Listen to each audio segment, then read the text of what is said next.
ඉනුබර සුරේ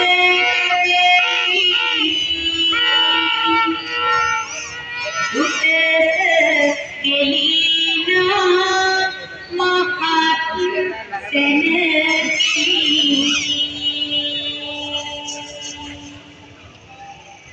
සතවා සුදු බැලි පිරිතුරු බඳවා රණ්ඩද පිය කර සිටුවා දොර දොර රඟතුරු සබවා කුන් කුඹු විසිතුරු මේ දර්ශනීය වෙසක් තොරණේ අංක 3 දරන රූප සිතුව අපට පෙන්වා දෙන ආකාරයට උදේලිපුර සැනකිලි භූමියේ සිටියා වීණාවාදකයෙක්. ඔහුගේ වීණා වාදනය තමයි සැනකිලි භූමියේ පැතිරී තියෙන්නේ.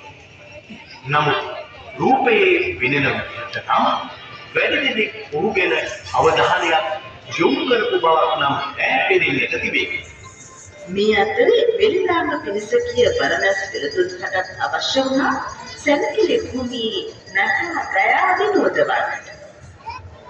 බරණැස් සුප්‍රසිද්ධ වීණාවාදක බුද්ධිල පඬිතේන්ගේ ඉහිරි වීණානාදයට සමන් පුරුදු වී සිටි නිසා ඔවුන්ට